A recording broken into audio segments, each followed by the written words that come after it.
बिस्मिल्लाहिर्रहमानिर्रहीम। आज का मौजू है 27वीं शब मेराज जो है उसके हवाले से कि उसके अंदर जो इबादत की जाती है, फिर वो जो आगे वाला दिन आता है उसमें रोज़ा रखा जाता है, उसकी बेशुमार फजीलत है। और इबादत के जो तरीक़ेकार हैं वो नवाफ़िल की शक्ल में होते हैं कि नफ़लों को अदा किया जाए। फिर आगे तरीक़ेकार आ जाते हैं, जैसे 12 नफ़ल हो गए, 10 हो गए, 6 हो गए, 2 हो गए। आगे फिर अपना अपना तरीक़ेकार होता है कि कोई कितने पढ़ सकता है, लेकिन असूली तौर पे इस रात में ये सारे पढ़ देने चाहिए, क्योंकि इनके फिर आगे मकासद आ जाते हैं कि आका सल्लल्लाहु अलैहि वसल्लम की सआदत हासिल करना, अपने गुनाहों की बख्शिश जो होती है उसके लिए अल्लाह के हजूर दुआ करना, और पूरा साल जो है उसके लिए अल्लाह सुब्हानहू तआला की ख़ास रहमत और बरकत के लिए। तो ये जो नवाफ़िल होते हैं वो इस तरीके से उनको पढ़ा जाता है। तो यहाँ पर भी बड़ा मैं अपने मुसलमान बहन भाइयों को बताना चाहता हूँ कि ये जो एक रूहानी सिलसिला है, जैसे हमारे आका सल्लल्लाहु अलैहि वसल्लम हैं और हज़रत मूसा अलैहिस्सलाम, चूँकि अल्लाह सुब्हानहू तआला के जितने भी नबी हैं वो सब हक़ के ऊपर हैं। वो उनमें से कोई भी एक ऐसा नहीं कि जिसके बारे में कोई बंदा कोई सोच भी गलत सोच ले, ऐसा कभी भी नहीं हो सकता। सारे नबी बरहक़ हैं।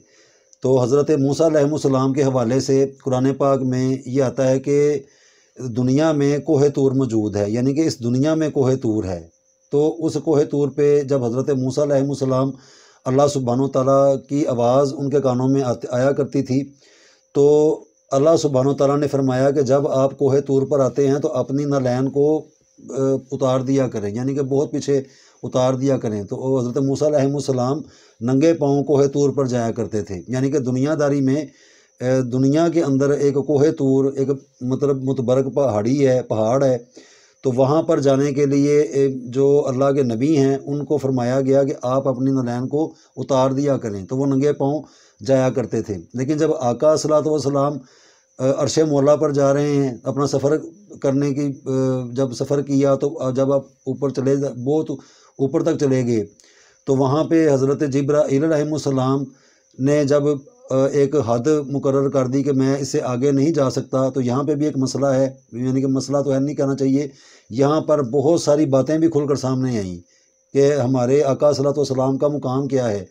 तो फिर वो भी हुआ। तो फिर जब आप अर्श मौला पर चले गए तो उस वक़्त आपकी नलैन मुबारक आपके पाँव में थीं, आपके मुबारक पाँव में मुबारक नलैन पाक मौजूद थीं। तो वो अर्श मौला है। तो दुनियादारी में जो कोहे तूर है वहाँ हज़रत मूसा अलैहिस्सलाम जाते हैं नंगे पाँव, लेकिन आका सल्लल्लाहु अलैहि वसल्लम जब मेराज अपना अर्श मौला पर जाते हैं तो उनकी नलैन मुबारक उनके पाँव मुबारक में होती हैं। ये बड़ा एक समझने वाली बात है कि आका सल्लल्लाहु अलैहि वसल्लम की जो मुबारक नलैन है वो इतनी मुतबरक हैं और उनका ऐसा एक मुकाम है कि वो तो बड़ी बड़ी लिखने वालों ने बड़ा बड़ा कुछ लिखा है सिर्फ़ आप सरकार की नलैन मुबारक के ऊपर, कि वो कोई आम, जब आका सल्लल्लाहु अलैहि वसल्लम के जो पाँव मुबारक हैं जब वही आम नहीं तो उनकी नलैन आम कैसे हो सकती हैं। तो ये जो बात है, फिर यहाँ पर जो लिखने वाले हैं फिर वो भी लिखते हैं, फिर वो बताते भी हैं कि जैसे कोहे तूर वाली मैंने ये बात बताई, ये तो कुरान पाक में मौजूद है। तो वो नंगे पाँव जाया करते थे, लेकिन आका सल्लल्लाहु अलैहि वसल्लम जब मेराज शरीफ पर चले गए वहाँ पर फिर वो कहने वाले कहते हैं, लिखने वाले लिखते हैं, कलमें लिखती हैं, तो बड़े बड़े मामला वहाँ पे लिखे जाते हैं। तो वो हमें समझाने के लिए फिर वो ये बताते हैं कि जब करीबे अर्श पहुँचे शाफ़ाए रोज़े जज़ा, ये ख्याल आया करें नालैन पाँव से जुदा, यानी कि आका सल्लल्लाहु अलैहि वसल्लम को ये ख्याल आया कि मैं अपनी नलैन को किसी एक साइड पे कर दूं तो मैं भी नंगे पाँव हो जाऊं। तो यानी कि जब ये ख्याल आया तो फिर गैब से आई निदा इस बात पर भी गौर हो, आप कहाँ मूसा कहाँ वो और थे आप और हो, वो नबी थे और पैगंबर आप हमारे नूर हो, बात तो ये है कि आप खुद ही चिरागे तूर हो। यानी कि ये भी लिखा हुआ है और बिल्कुल मेरा ईमान है कि ये ऐसे ही है। तो आगे इस यानी कि ये रूहानी तौर पे जितना आप आगे जाते जाएंगे तो आका सल्लल्लाहु अलैहि वसल्लम की आपको ये जो बातें हैं, ये जो चीज़ें हैं, उनकी जो हक़ायक़ पर मबनी हैं, जिनकी आप तहकीक भी करके देख लें तो ऐसे ही मिलेगा। तो ये बिल्कुल बरहक बातें हैं। तो ये मैंने चाहा कि मैं इस मेराज शरीफ के हवाले से ये भी बता दूँ। उसके अलावा हमारे जो मुसलमान बहन भाई हैं उनके लिए 12 रकत जो है उसको अदा किया जाएगा नफलों की शक्ल में। तो दो दो करके ये नफल जो हैं اس کو پڑھا جائے گا۔ ترکیب اس کی یہ ہوگی کہ ہر رکعت میں الحمد شریف کے بعد 5 مرتبہ قل هو اللہ احد جو ہے اس کو پڑھا جائے گا۔ تو 12 رکعت پڑھنے کے 100 مرتبہ کلمہ تمجید یعنی کہ تیسرا کلمہ، اس کے بعد 100 مرتبہ استغفار، 100 مرتبہ درود شریف پڑھا جائے اور پھر دعا مانگی جائے، اور 27ویں رجب کو روزہ رکھا جائے۔ اس کی فضیلت یہ ہے کہ جو کوئی دعا کی جائے گی جائز مقصد کے لیے تو اللہ سبحانہ وتعالیٰ اس کو ضرور بر ضرور قبول فرمائیں گے۔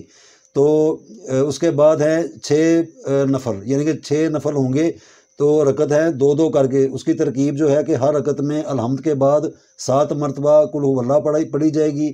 6 رکعت پڑھنے کے بعد 50 مرتبہ درود پاک پڑھا جائے گا۔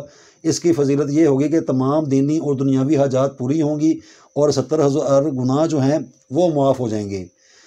پھر اس کے بعد 2 رکعت ترکیب جو ہے اس کی کہ ہر رکعت میں الحمد کے بعد 27 مرتبہ قل هو اللہ پڑھی جائے اور قادہ میں التحیات کے بعد 27 مرتبہ درود ابراہیمی پڑھا جائے۔ پھر سلام کے بعد اس کا ہدیہ، یہ جتنا بھی آپ نے پڑھا ہے یہ سارا آقا صلی السلام کی پاک بارگاہ میں اس کو ہدیہ کیا جائے اور ان کی بارگاہ میں اپنی زندگی گزارنے کی سعادت حاصل کی جائے۔ اس کے بعد پھر 2 رکعت جو نفل ہے اس کی ترکیب یہ ہے کہ پہلی رکعت میں سورہ علم نشرہ، دوسری رکعت میں سورہ الحمد کے بعد سورہ لإلاف قریش، سورہ قریش اس کو پڑھا جائے گا۔ تو فضیلت یہ نماز پڑھنے سے اللہ کے جتنے بھی ولی ہیں اولیاء اللہ کے ساتھ نماز پڑھنے کا ثواب ملتا ہے۔ اس کے بعد 10 رکعت 2 کر کے اس کو پڑھا جائے گا۔ ہر رکعت میں الحمد کے بعد 3 مرتبہ سورہ الکافرون، 3 مرتبہ قل هو اللہ احد پڑھی جائے گی۔ 10 رکعت کے بعد 1 مرتبہ کلمہ توحید پڑھا جائے، پھر یہ دعا پڑھی جائے اللہم صلی علی سیدنا محمد وعلی آلہ الطاہرین ولا حول ولا قوۃ الا باللہ العلی العظیم۔ تو فضیلت اس کی یہ ہوگی کہ اللہ سبحانہ وتعالیٰ ہر رکعت کے بدلے 1000 رکعت کا ثواب عطا کرے گا۔ تو غسل کے جو فضائل ہیں کہ آقا صلی اللہ علیہ وسلم نے ارشاد فرمایا کہ جو کوئی بھی رجب کی پہلی 15ویں اور 27 کو غسل کرے تو وہ گناہوں سے ایسا پاک ہو جاتا ہے جیسے ابھی پیدا ہوا ہو۔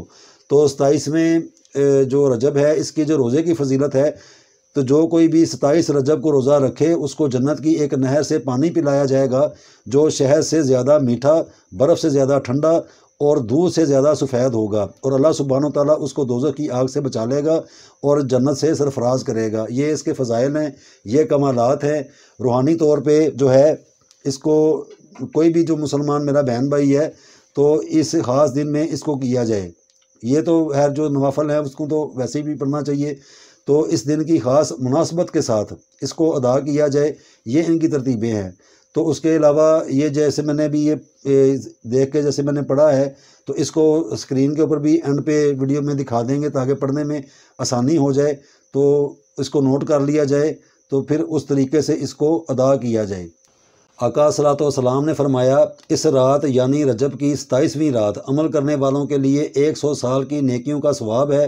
جو آدمی اس رات 12 رکعت نماز پڑھے اور ہر رکعت میں سورہ فاتحہ اور قرآن پاک کی کوئی دوسری سورہ پڑھے، ہر 2 رکعتوں کے بعد تشہد پڑھے اور آخر میں سلام پھیرے، اس کے بعد یہ کلمات 100 مرتبہ پڑھے سبحان اللہ والحمد للہ ولا الہ الا اللہ واللہ اکبر، تو 100 مرتبہ استغفر اللہ پڑھے، 100 مرتبہ درود شریف پڑھے۔ اس کے بعد اپنے دینوی اور آخری امور کے لیے جو دعا چاہے مانگے۔ صبح روزہ رکھے تو اللہ سبحانہ وتعالیٰ اس کے تمام دعاؤں کو قبول فرمائے گا، بشرط یہ کہ گناہ کے کاموں کی دعا نہ ہو۔ تو یہ کنز الایمال جو ہے کتاب، اس کے اندر یہ لکھی ہوئی ہے 27 رجب کے روزے کی فضیلت۔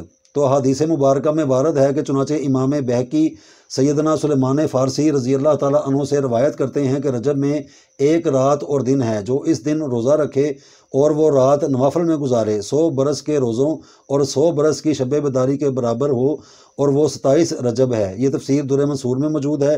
اسی طرح ابو ہریرہ رضی اللہ تعالیٰ عنہ سے مروی ہے کہ آقا صلی اللہ علیہ وسلم نے فرمایا جو آدمی 27 رجب کو روزہ رکھتا ہے اللہ سبحانہ وتعالیٰ اس کے لیے 60 مہینوں کے روزوں کا ثواب لکھ دیتا ہے۔ یہ احیاء العلوم جلد اول فتاوی رضویہ جلد 4 کے اندر موجود ہے۔